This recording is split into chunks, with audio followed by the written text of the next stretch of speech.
At 36 years old, Bryson made a good living, but not the one his wife liked to describe at her country club lunches. His official salary, the number on the tax returns he filed for his commercial roofing LLC, was a modest $69,000 a year.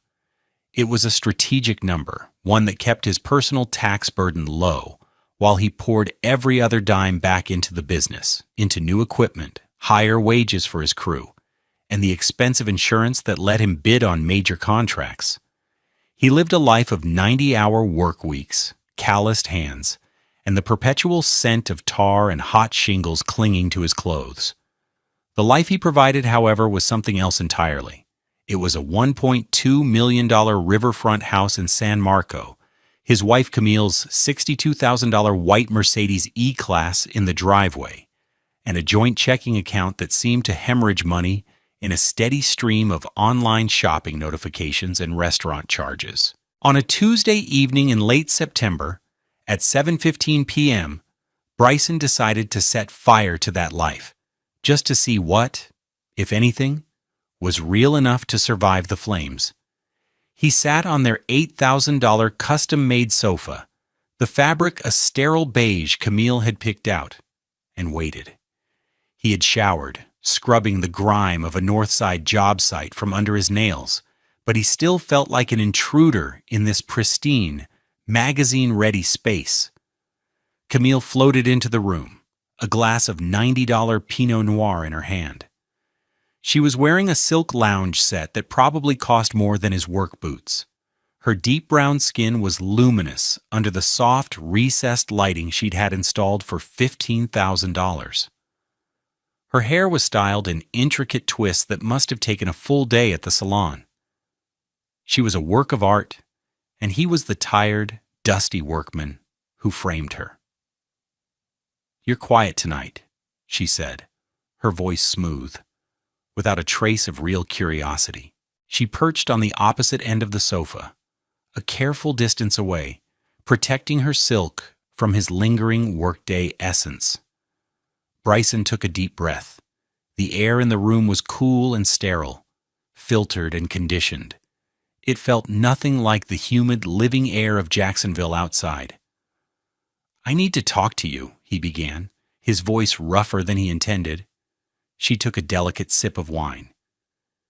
"Is this about the catering for the fundraiser? Because I told you we have to go with the French place. It's about image, Bryson." "No," he said, shaking his head slowly. "It's not about the fundraiser." He looked at his hands, turning them over. They were strong, capable hands that had built a business from a single used truck and a set of second-hand tools. Now, they were trembling slightly. He clenched them into fists. "Camille, I've lost everything." The words hung in the expensive, silent air between them. He watched her face, a canvas he once knew better than his own. He saw the first flicker of confusion, which he expected. Then it morphed. Not into concern, not into fear for them as a unit, but into a sharp, analytical glint. Her eyes, for a split second, darted toward the hallway where a $12,000 painting she'd bought at a charity auction was hanging. It was a look of rapid, cold calculation. The warmth in her face, the practiced smile she wore for her friends, evaporated, leaving behind the stark, unfamiliar architecture of a stranger's features. He had built their life, piece by piece, shingle by shingle. He'd laid the foundation, framed the walls, and waterproofed the roof. Now he had just told her the hurricane was coming. He was searching her eyes for the woman who would grab a bucket and stand with him, the woman he married. But she wasn't there. What he saw instead was a woman already looking for the emergency exit, a woman checking to see which valuables she could carry on her way out. He had no idea how right he was. What do you think her first reaction was? What would you say in that moment? Let me know in the comments below and stick around to see if you were right, because what she said next was the beginning of the end. Her mouth opened, closed, then opened again. "What do you mean? You've lost everything?" The question wasn't soft with worry. It was sharp, accusatory, as if he'd misplaced his keys instead of detonating their financial reality. "The business," he said, keeping his voice level and broken. "The last big contract. The developer went bankrupt. He's not paying. It was an $800,000 job. I was leveraged. I had to take out loans to cover payroll and materials. Now the bank is calling those loans. It's all gone, Camille. The company, the savings, all of it." It was a lie, but a plausible one. A story that happened to good contractors all the time. She stood up, placing her wine glass down on a marble coaster with a sharp click. She started pacing. "Everything? What does that mean? Everything. The house is in your name. Is the house safe?" There it was. Not, "Are you okay?" Not, "We'll get through this." But, "Is the house safe?" "I don't know," he lied, tasting ash in his mouth. "The business LLC is tied to my personal finances. They might be able to come for it." "My car," she said, her voice rising. "What about my car?" "You can't let them take my car, Bryson. It's a lease, isn't it? Through the company?" "Yes," he said.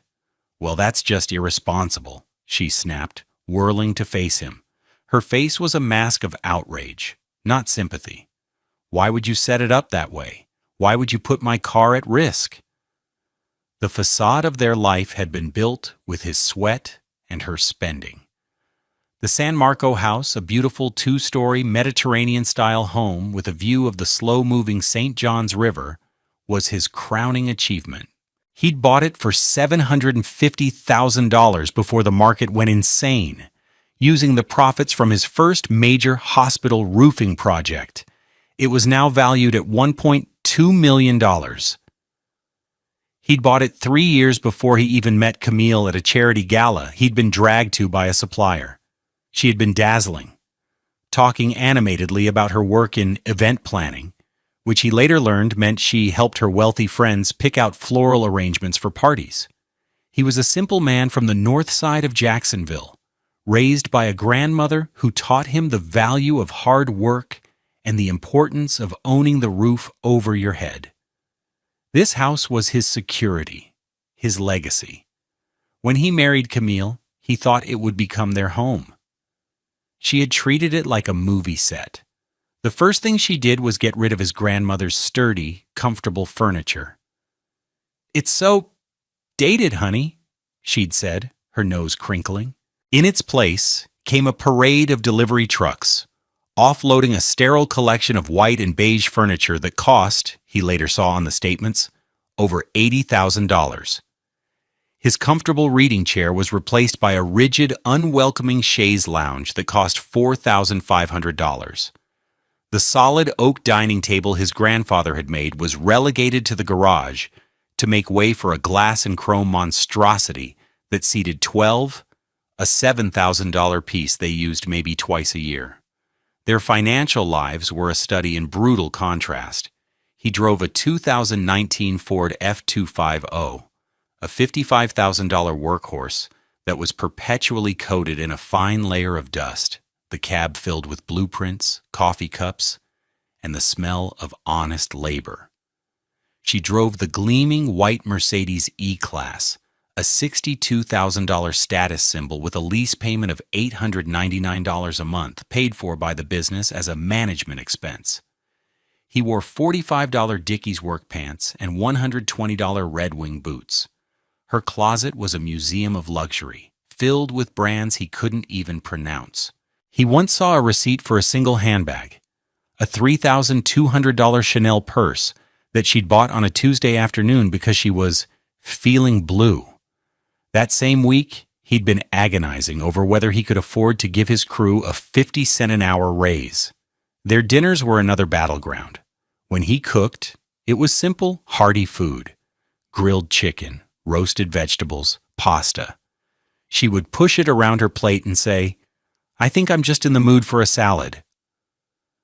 But if she chose the restaurant, it was always the newest, most expensive place in town.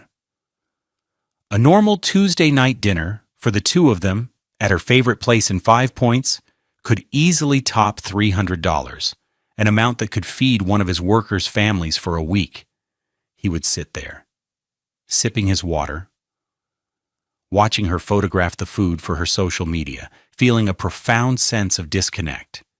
He paid for everything. Her credit card bills, which often ran to $5,000 or $6,000 a month, were sent to his office manager to be paid from the business account. It was a constant source of friction. "It's for our life, Bryson," she'd argue. "It's for our image. We have to look successful to be successful." But he was the only one doing the work. She hadn't held a job since they married. Her days were a blur of Pilates classes, long lunches, and charity committee meetings that seemed to produce nothing but gossip. He remembered one specific evening about a year ago.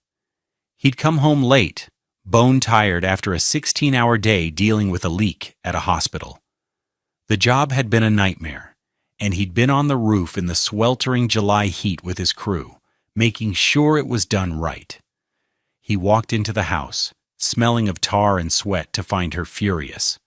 "Where have you been?" she demanded. "We were supposed to be at the Hendersons for cocktails an hour ago. You're embarrassing me." He looked down at his filthy clothes and then at her, pristine, in a $1,200 blue dress. "I had to work, Camille. There was an emergency." "There's always an emergency," she sneered. "You smell like a gas station. Go shower, quickly. I don't want to be the last to arrive." There was no concern for his exhaustion, no gratitude for the work that paid for her dress. There was only her own social anxiety and embarrassment. That was the first time he truly saw it.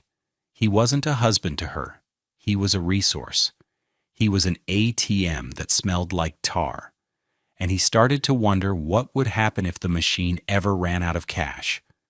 Now, sitting on the beige sofa in the silent, expensive living room, he was finding out.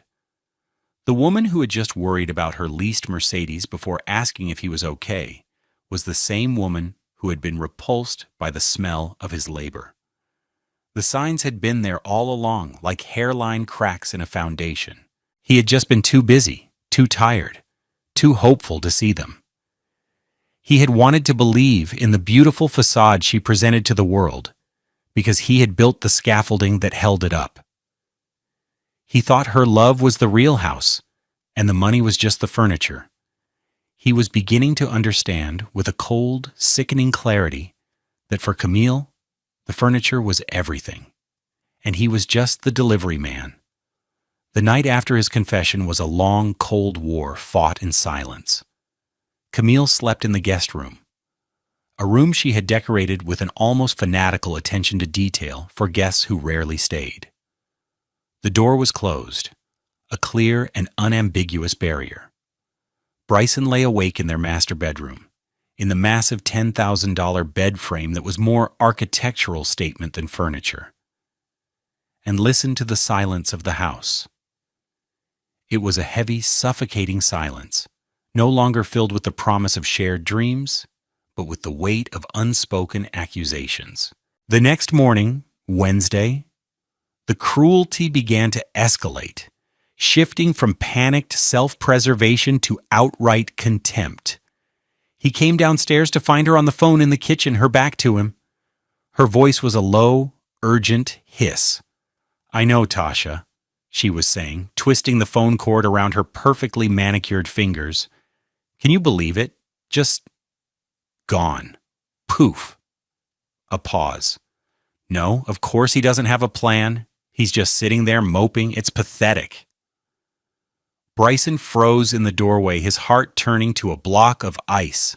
Pathetic. That's what he was to her. Not a man suffering a devastating blow, not her husband in crisis, but a pathetic object of her scorn. He backed away silently, the word echoing in his head. He made himself a piece of toast, the scraping of the knife across the burnt bread sounding like an explosion in the tense quiet. Camille eventually came into the kitchen, ending her call abruptly. She didn't look at him, She opened the $15,000 Sub-Zero refrigerator and stared into its well-stocked interior as if she'd never seen it before. "There's nothing to eat," she declared, closing the door with a sigh of disgust. "There's eggs, bacon, fruit. I can make you something," Bryson offered, his voice sounding hollow to his own ears. She shot him a look of pure venom. "And what? We should just eat bacon while our lives are falling apart? I have no appetite. I'm too stressed." She poured herself a glass of water, her movements sharp and angry. Later that day, he tried to talk to her again, to create some semblance of a partnership.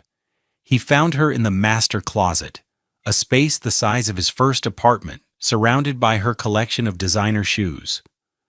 Rows and rows of them, a vibrant, expensive army standing at attention, at least 300 pairs. With an average cost he estimated at $600 each. That was $180,000 in shoes. The number staggered him. "Camille," he said softly from the doorway, "we need to talk about what to do next. We can downsize.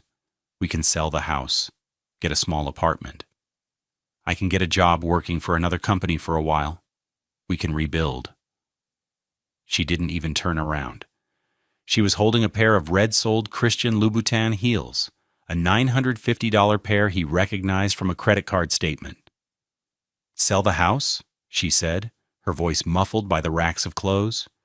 "And go where? To some little apartment in a bad neighborhood? Is that what you want from me, Bryson?" "It's what we might have to do," he said, his patience wearing thin. "It's not about what I want for you. It's about what's happening to us." She finally turned, the expensive shoes still in her hand like a weapon. "No, Bryson.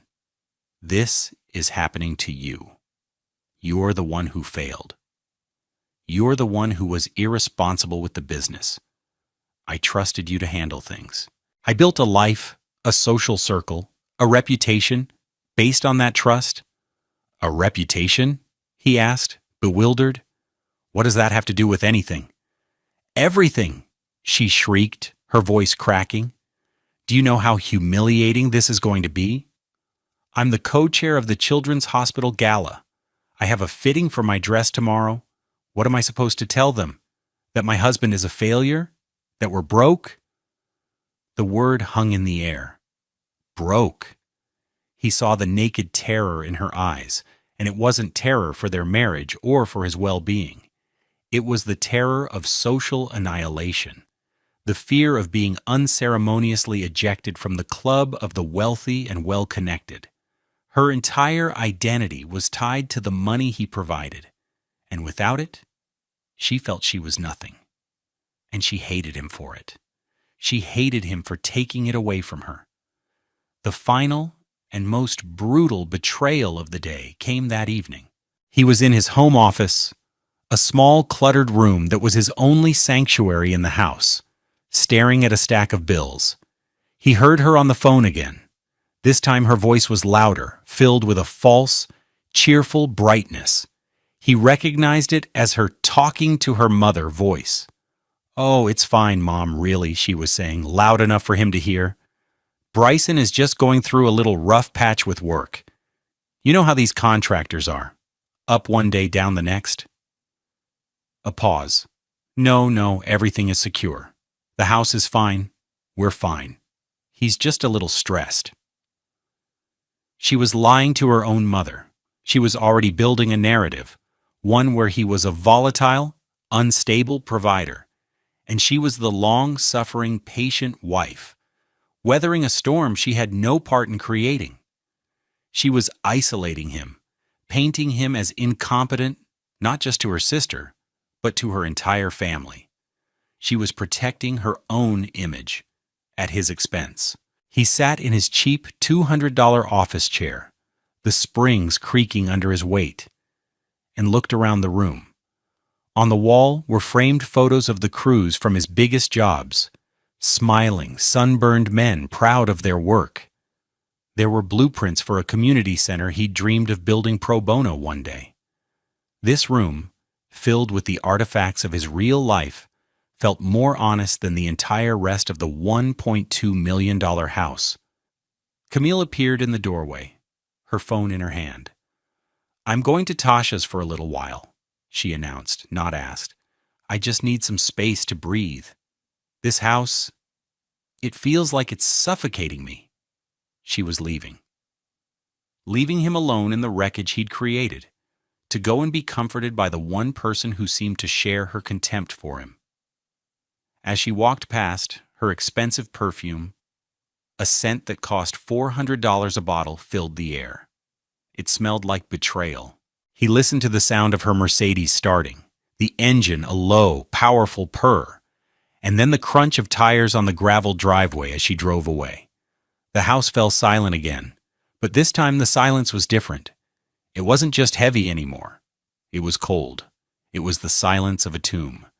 And he knew, with a certainty that chilled him to his soul, that she was going to her sister's house to plot his burial. He couldn't sleep. It was 10:23 p.m. on Wednesday night, not even 30 hours since he'd dropped the bomb, and the house felt alien. Every creak and groan of the large structure seemed to mock him. He got out of the massive empty bed and walked through the darkened rooms. The moonlight streamed through the large picture windows, illuminating the expensive, soulless furniture Camille had chosen. It looked like a museum exhibit after hours, roped off and untouchable. Nothing in this house felt like him anymore, except for the gnawing emptiness in his chest. He ended up in the living room, standing in front of the sleek, minimalist media console. On a charging stand sat the family iPad, a $799 device they rarely used, but that Camille insisted they needed. It was logged into her iCloud account, a fact he knew because she was constantly asking him for the password. He picked it up, the cool glass and aluminum a solid weight in his hand. He didn't know what he was looking for. Confirmation, maybe. Proof that the pit in his stomach wasn't just paranoia. As his thumb hovered over the screen, it lit up. A notification banner appeared at the top. It was a text message from Tasha. The banner read, "Tasha, did you tell him yet?" His blood ran cold. Tell him what? He swiped up, his heart pounding a frantic rhythm against his ribs. The device unlocked, and the Messages app was already open. He was looking at the active conversation between his wife and her sister. His finger trembled as he scrolled up, starting from the beginning of her visit earlier that evening. The timestamps burned themselves into his brain. Camille, 7:48 p.m., on my way. Can't stand to be in the same house with him. Tasha, 7:49 p.m. Good. You need a clear head for this. We need a plan. Camille, 8:15 p.m. I'm here. Pour me something strong. He had the nerve to suggest we sell the house and get an apartment. Tasha, 8:16 p.m. LOL. An apartment? With him? He's delusional. You are not giving up that house. It's your home. Camille, 8:20 p.m. That's what I said. He's the one who failed, not me. Why should I be punished? I told him I built a life based on him handling things. Tasha, 8:21 p.m. Damn right. You have rights. You're his wife. Marital property. Doesn't matter whose name is on the deed. You've lived there. You've contributed. Bryson's breath hitched. Contributed? What had she contributed besides bills? He kept scrolling, a sick, voyeuristic compulsion driving him onward. He felt like an archaeologist uncovering the ruins of his own life, brushing away the dirt to reveal the ugly, broken truth beneath. Camille, 9:02 p.m. My lawyer friend, Jessica, said something similar. She said possession is key. As long as I'm in the house, I have leverage. Tasha, 9:03 p.m. Exactly, so you can't leave. You have to get him to leave.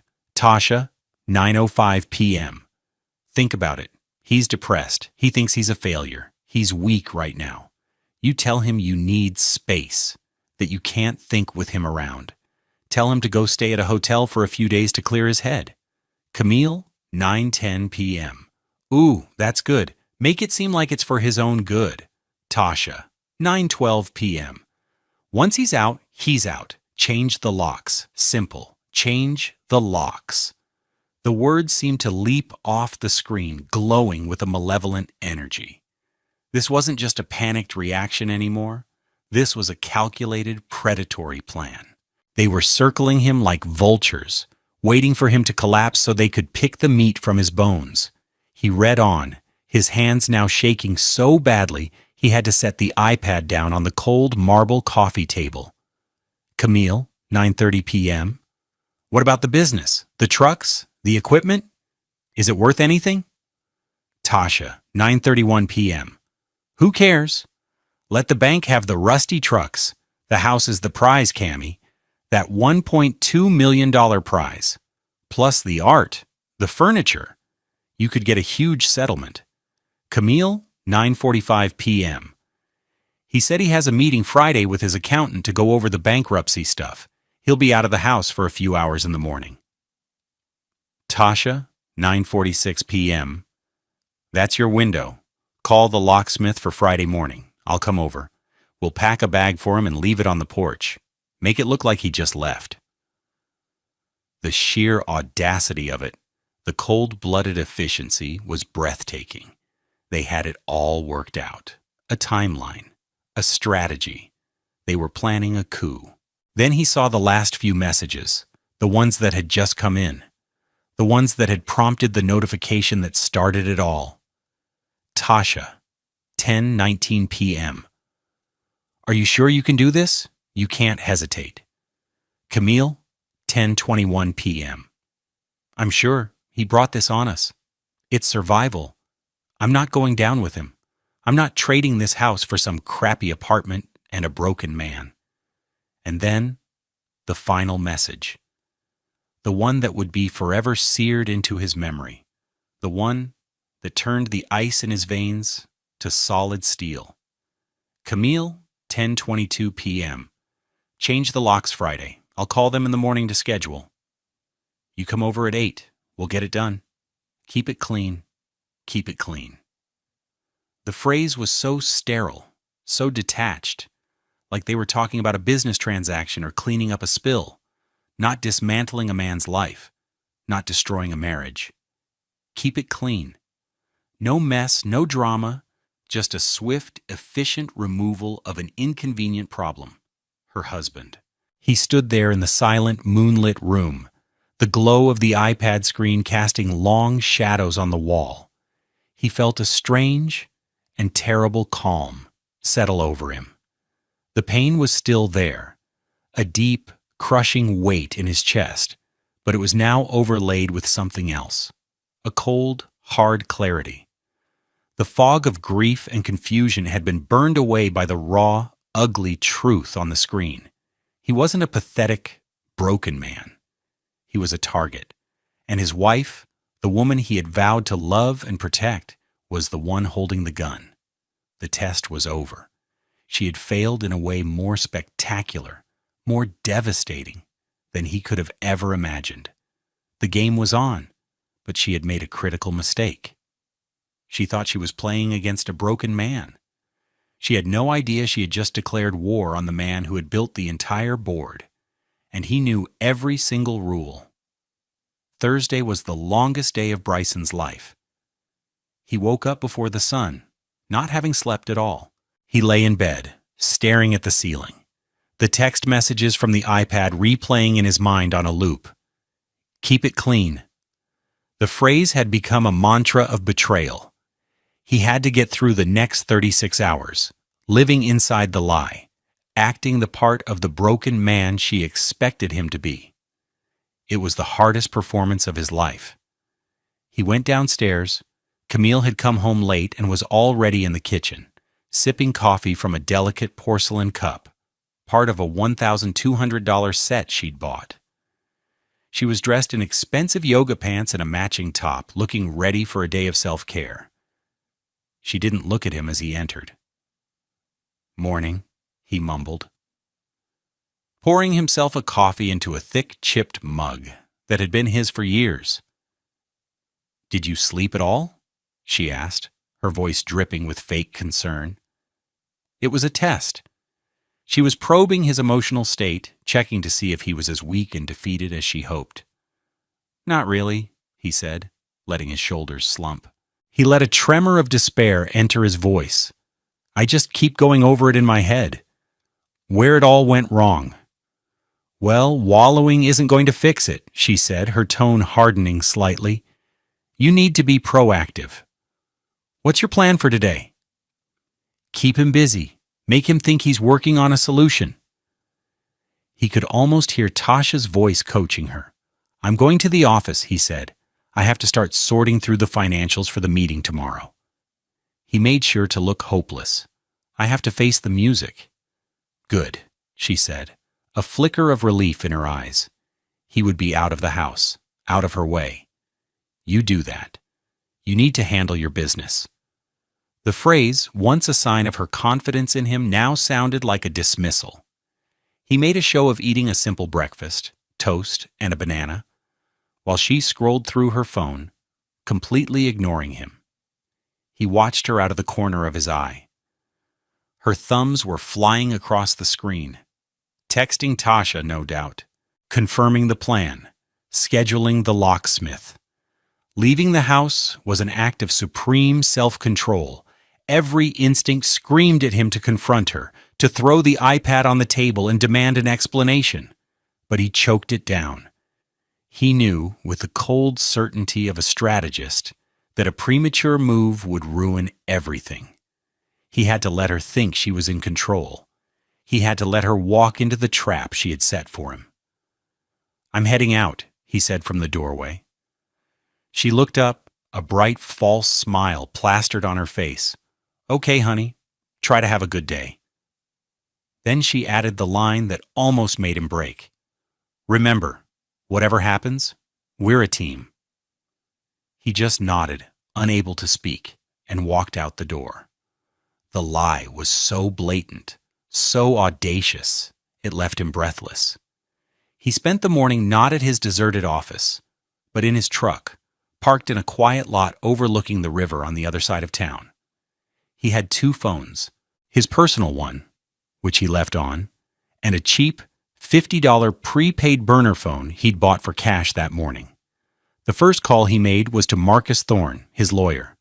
"Marcus, it's Bryson. We have a situation, and it's escalated." He calmly recounted the text messages he'd read, quoting the most damning lines verbatim. There was a long pause on the other end of the line, then a low whistle. "Well, I'll be," Marcus said, his voice losing its usual professional detachment for a moment. "She put it in writing. She actually put it in writing. Bryson, this is not a problem. This is a gift. This is a first-class, overnight delivery gift from the universe." The second part of his day was spent acting. He drove to one of his job sites, a nearly completed roof on a medical plaza. He'd told the crew to take the day off, a paid day, as part of his ruse. He walked the roof alone, the hot Jacksonville sun beating down on him. He took a picture of himself, making sure he looked tired and stressed, and sent it to Camille. "Long day. This is all such a mess." Her reply came back almost instantly. "Just do your best. I'm thinking of you." He knew she was lying. He knew she was probably at a cafe with Tasha, finalizing their plan. The thought made him sick, but also strengthened his resolve. That evening was the final act. He went home, carrying the weight of his fictional failure like a shroud. He found Camille in the dining room, on the phone, a catalog for expensive furniture open in front of her. She hung up quickly when he walked in. "How was your day?" she asked, her voice airy. "Tough," he said, slumping into a chair at the glass and chrome table he hated. "It's worse than I thought." He let his head fall into his hands. "I'm so sorry, Camille. I'm so sorry I did this to us." He was testing her one last time, giving her one final chance to show a shred of humanity. Her response was a masterpiece of calculated cruelty. She came over and placed a hand on his shoulder. It was a cold, distant touch, like a nurse tending to a patient she didn't know. "It's okay, Bryson," she said, her voice soft and soothing. It was the voice she'd rehearsed with Tasha. "You're exhausted. You're not thinking clearly. Maybe you need some space from all this." She gestured around the house. "Maybe you should go stay in a hotel for a couple of days, just to clear your head. I can handle things here." Make it seem like it's for his own good. He looked up at her, his heart a cold, dead stone in his chest. He saw the eager anticipation in her eyes, the barely concealed triumph. She thought he was taking the bait. She thought he was falling right into her trap. He took a long, slow breath. "You know what, Camille?" he said, his voice thick with fake emotion. "I think you're right. I can't think straight here. I feel like I'm poisoning this whole house with my failure." He stood up. "I'll pack a bag. I'll go tonight." The relief that flooded her face was so profound it was almost comical. She had won. She had gotten him to leave of his own accord. It was going to be even cleaner than she'd planned. "I think that's a wise decision," she said, her voice steady, professional. "You just focus on getting yourself right. Don't worry about anything here." He went upstairs and packed a duffel bag with a few changes of clothes. As he walked past the master closet, he saw her through the open door. She wasn't looking at him. She was on her phone, her back to him, her thumb once again flying across the screen. He didn't need to see the message to know what it said. He's leaving tonight. It worked. He walked out of the house he had built, leaving the woman he had loved to celebrate her victory. He didn't look back. He had a lot to do before Friday morning. The glass tower that housed the offices of Thorne and Associates glittered in the Thursday afternoon sun, a stark contrast to the grit and dust of Bryson's world. From Marcus Thorne's corner office on the 34th floor, the St. Johns River was a majestic blue ribbon, and the city of Jacksonville was a silent, orderly map. It was a world of power, of quiet phone calls and devastating legal documents, and for the first time Bryson felt like he belonged there. Marcus, a tall, impeccably dressed black man, with a mind as sharp as the crease in his $4,000 suit, sat behind a massive mahogany desk. He wasn't just Bryson's lawyer. They had known each other for years, having met through a local mentorship program for young black entrepreneurs. Marcus had been his advocate from the start, helping him structure his LLC and navigate the complex world of commercial contracts. Spread across the desk between them was the architecture of Bryson's life. Not the wood and nails, but the paper and ink that held more power than any physical structure. Marcus tapped a perfectly manicured finger on a thick, bound document. "The prenuptial agreement," Marcus said, his voice a calm baritone. "Signed and notarized 6 weeks before the wedding. Paragraph 4, Section B. All assets, properties, and business entities owned by either party prior to the marriage shall remain the sole and separate property of that party, not subject to division or claim in the event of separation or divorce." He looked up at Bryson, a small, grim smile on his lips. It doesn't get much clearer than that. He then picked up another file. The deed to the San Marco property. Purchased by Bryson James, a single man on May 12, 2017. 3 years before the marriage. He set it down. The Articles of Incorporation for Bryson Construction, LLC, filed on June 2, 2015, 5 years before the marriage. He gestured to a stack of vehicle titles. The Fleet. 4 Ford F-250S, a total asset value of approximately $220,000, all titled to the LLC. The lease on the Mercedes is also in the LLC's name, an expense I always advised against, but which is about to become a significant point of leverage. Bryson felt a wave of gratitude for the younger, more cautious version of himself, the man who had listened to Marcus's advice years ago. My grandmother always said, "Own your own dirt, son, because nobody can take the ground from under your feet." Your grandmother was a wise woman, Marcus said. Camille has made two critical errors. First, she underestimated you. Second, she documented her own malicious intent. He slid a printed copy of the text messages across the desk. This thread is a godsend. It moves this from a standard, if contentious, divorce to a case of attempted fraudulent conveyance. She conspired to illegally dispossess you of your property. That's not just grounds for divorce, Bryson. It's a legal kill shot. It negates any potential claim she might have had for spousal support or a share in the appreciation of your assets during the marriage. The plan was laid out with the precision of a blueprint. Marcus's legal assistant, a woman named Chloe with an unnervingly calm demeanor, was already on the phone coordinating the players. "The locksmith is confirmed for 7 a.m. Friday," Chloe reported, looking up from her screen. "Jack's lock and key. They're discreet." The invoice is for $350, covering the emergency call-out and rekeying of all 6 exterior doors. "The process server, Ms. Diaz, is scheduled for 7:15 a.m., Marcus added. "She will serve Camille with the divorce petition, a temporary restraining order barring her from the property, and a notice of the canceled credit cards and lease termination. Her fee is $150. "I've arranged for a cashier's check to be drawn from your personal account," Chloe continued. $10,000. It will be placed with her personal belongings. It's a show of good faith, even if she doesn't deserve it. It shows the court you are not leaving her destitute. You are simply ending the marriage. Bryson thought about the $10,000. It was a lot of money, but it was a clean break. It was the price of his peace.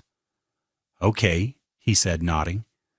"Now for the elegant part," Marcus said, leaning forward. "Camille's belongings. We can't just throw them out. That would make you look vindictive."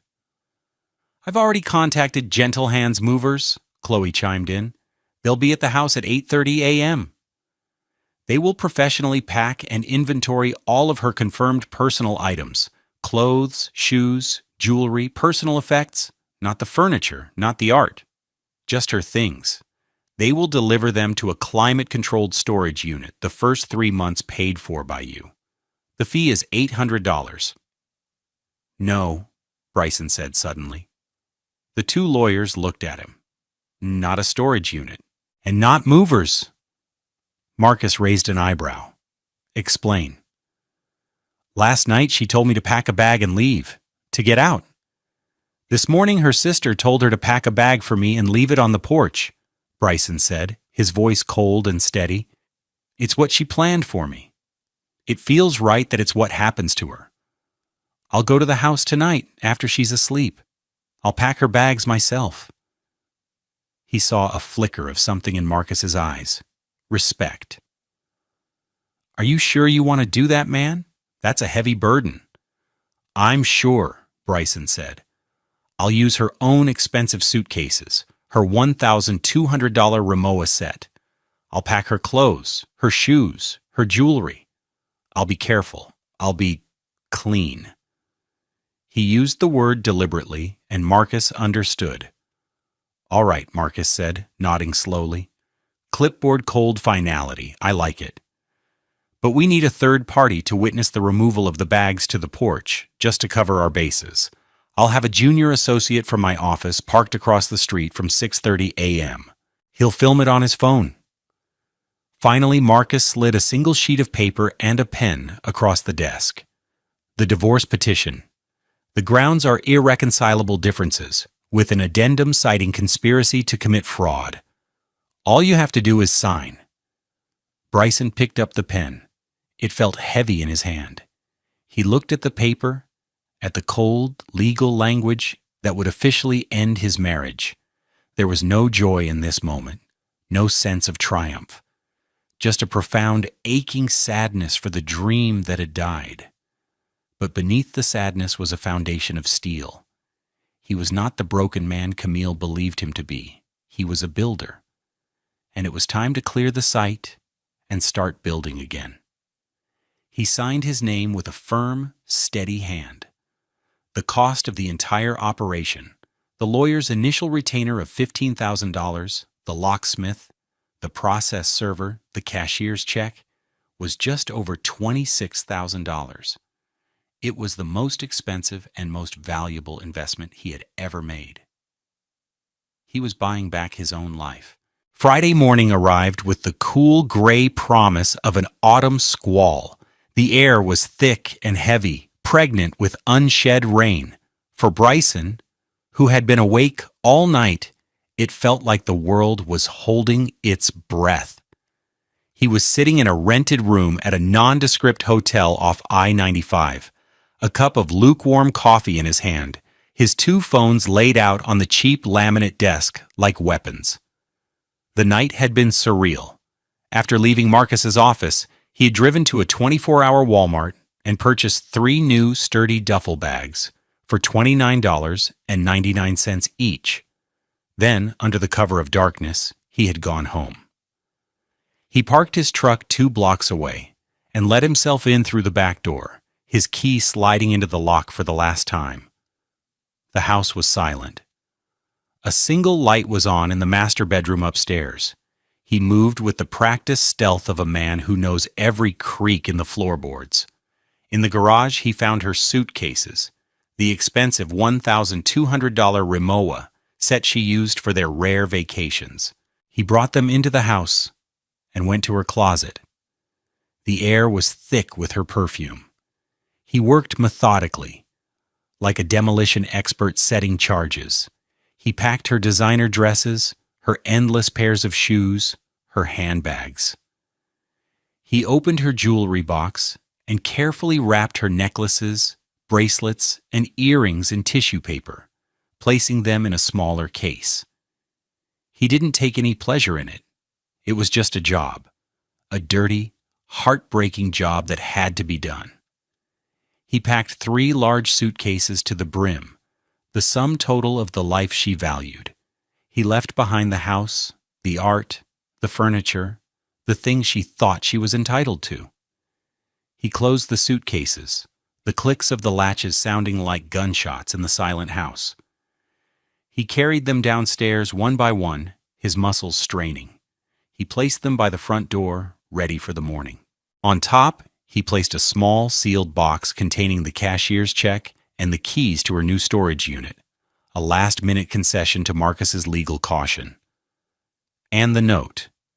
Now at 6:47 a.m., it was time. He picked up his burner phone and sent a text to the 2 men he'd been forced to lay off for his ruse, 2 of his best and most loyal roofers. Miguel, David, meet me at the San Marco house at 9 a.m. You're back on the payroll. Full rate plus a bonus. We're back in business. The replies came back within seconds. On my way, boss. Thank you, God. See you there. A wave of relief washed over him. This wasn't just about revenge. It was about restoration. At 7 a.m. sharp, his personal phone buzzed. A text from Marcus's junior associate, a young man named Kevin. Locksmith is on site. Beginning work now. Bryson pictured the scene. The discreet white van from Jack's Lock and Key pulling up to the curb. The locksmith, a no-nonsense guy in a blue work shirt walking up the path. He would be drilling out the lock on the front door. The sound would be jarring, invasive. At 7:05 a.m., his phone rang. It was Camille. Her name flashed on the screen, and his heart gave a painful lurch. He let it go to voicemail. He had nothing left to say to her. The legal documents would do all the talking. A moment later, a voicemail notification popped up. He listened, his finger hovering over the speaker. Her voice was sharp, panicked. Bryson, there is a man here drilling my front door. What is going on? Did you do this? Call me back immediately. My front door, he noted. Not our front door. At 7:16 a.m., a text from Kevin. Process server on site. Ms. Diaz is approaching the door. Camille is yelling at the locksmith. This is tense. Bryson closed his eyes, imagining it. The tall, imposing figure of Ms. Diaz walking calmly through the chaos, her expression unreadable. She would say, "Camille James? You've been served?" She would hand over the thick manila envelope containing the death warrant for their marriage. His phone rang again. Camille. He ignored it. Another voicemail. This one was different. Her voice was choked, breathless. "You served me? You served me divorce papers at my own house? What is this restraining order? You can't do this. You can't kick me out." "Bryson, call me." He could hear the disbelief in her voice, the crumbling of her entire reality. She was the one who kicked people out. She was the one who made plans. This wasn't how her script was supposed to go. At 7:25 a.m., Kevin texted again. "She saw the bags. She's on the porch. She's just staring at them." Oh, now she's opening the note. The note. He had spent an hour crafting it. It was simple, printed in a plain font on a single sheet of paper. "Camille, you have until 8 a.m. to vacate the premises with your personal belongings, which have been packed for you. The police will be notified if you attempt to remain on the property after that time. An Uber Black has been scheduled to pick you up at 8 a.m. It will take you to any destination you choose within the city limits. The joint credit cards have been canceled. The joint bank account has been closed. The lease on the Mercedes will be terminated on Monday. I believe your text to Tasha said, 'Change the locks Friday, keep it clean.' I changed the locks, and I kept it clean." Bryson. He had used her own words, the callback that Marcus had called a stroke of genius. It wasn't just about winning. It was about holding up a mirror. The voicemails started coming in a torrent, a real-time log of her complete emotional collapse. 7:30 a.m., screaming hysterical.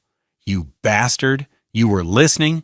You were spying on me! This is illegal! I'm going to sue you for everything! You will have nothing!"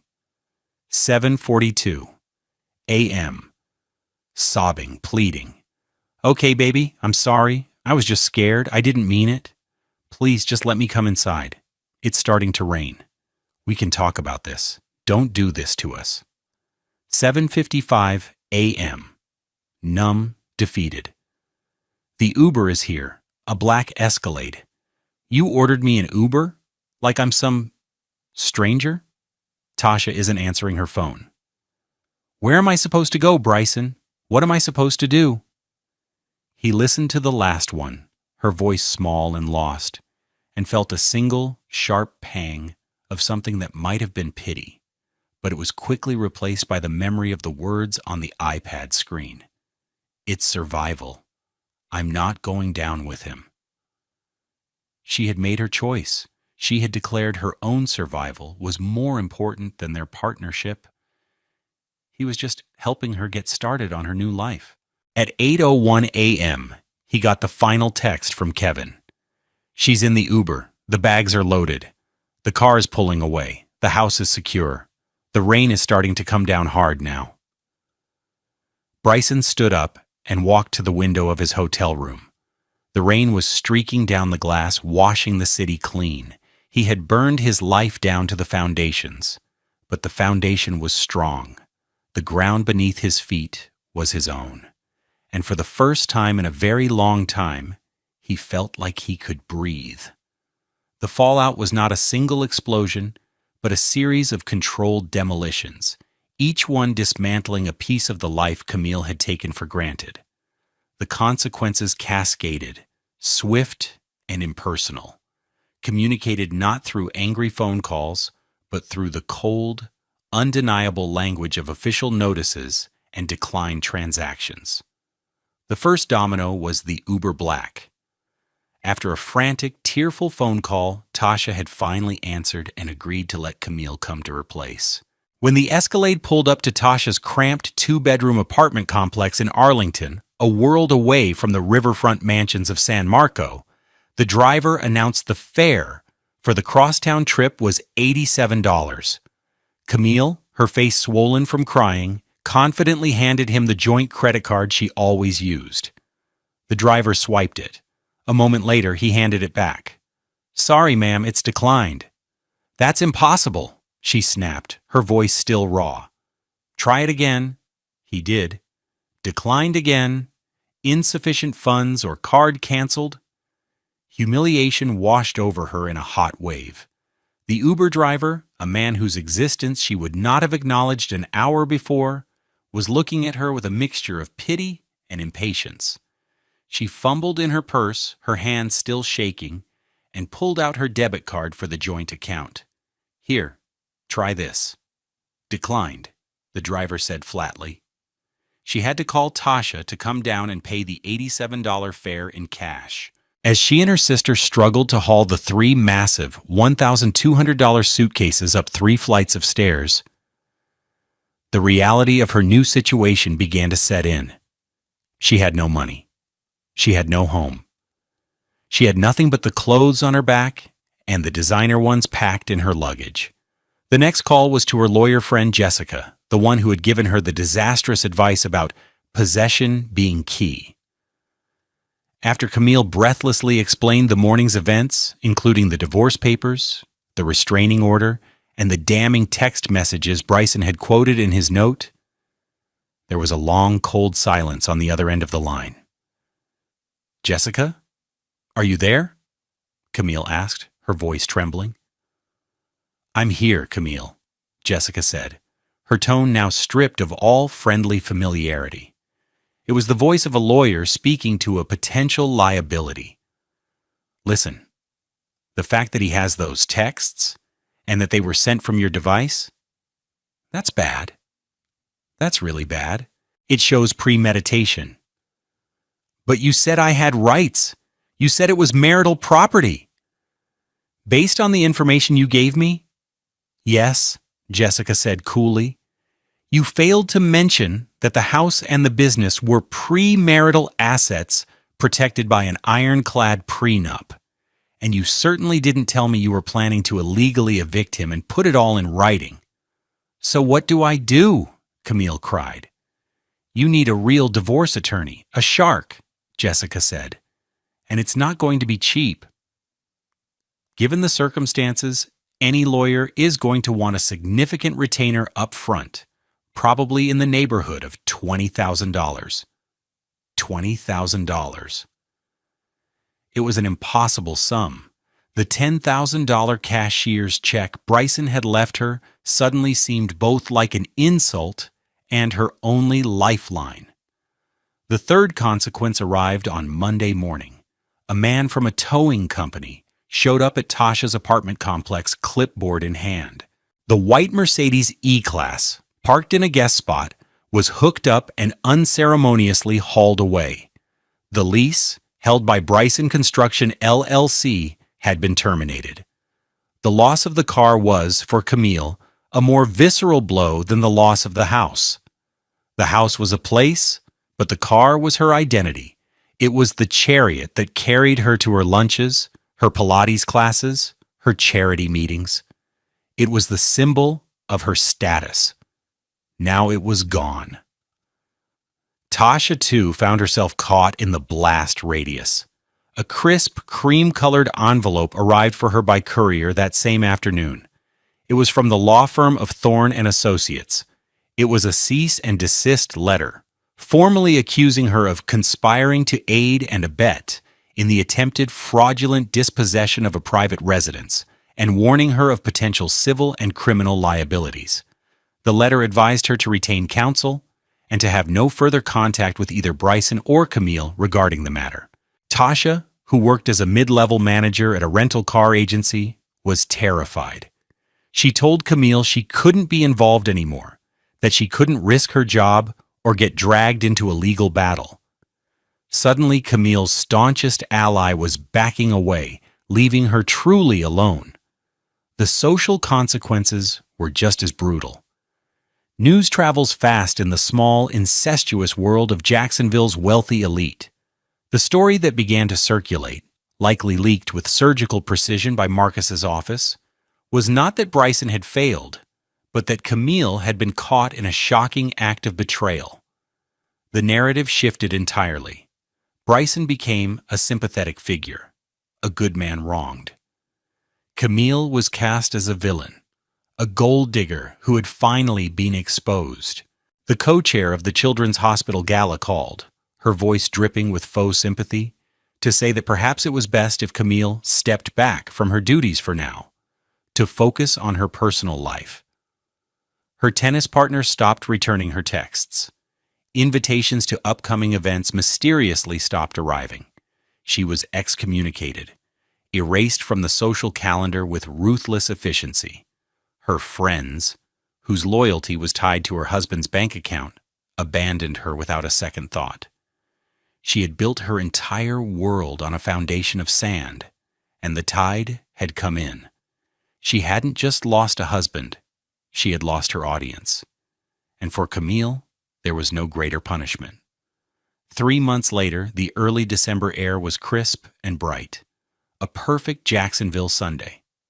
Bryson sat on his back porch, the same porch where Camille's bags had once waited, and sipped coffee from his favorite chipped ceramic mug. The scent of fresh-cut grass from the lawn he'd mowed himself yesterday mingled with the salty breeze coming off the St. Johns River. The house was quiet, but it was a peaceful, restorative quiet, not the heavy, suffocating silence of his last days with Camille. The house felt like his again. He had spent the past few months reclaiming it. The rigid, uncomfortable chaise lounge was gone, replaced by his old, comfortable reading chair which he'd retrieved from the garage. He was in the process of building a floor-to-ceiling bookshelf in the living room himself, and the faint, pleasant smell of sawdust hung in the air. The house was slowly transforming from a sterile museum back into a home, filled with the evidence of life and work. His business was thriving. The fabricated bankruptcy had, ironically, led to a period of intense focus and restructuring. Freed from the constant drain of Camille's extravagant spending, his profit margins had soared. He had rehired Miguel and David on the day of the strike, and both men were now running their own crews as foremen, their loyalty repaid with responsibility and a significant pay raise. Just last week, Bryson Construction LLC had landed its biggest contract ever, a $1.5 million project to re-roof a series of municipal buildings for the city. He'd won the bid not just on price, but on his reputation for integrity and quality, a reputation that had been burnished, not tarnished, by the recent turmoil. On the table next to his coffee sat a rolled-up set of blueprints. They weren't for a paying job. They were his own design, a pro bono project he was undertaking for a small community organization in his old North Side neighborhood. It was a plan for a new community center, with a computer lab for kids, a small library, and a workshop space. He was donating the labor and materials for the roof himself. He had seen Camille one last time, a month ago, at the final mediation session in Marcus's office.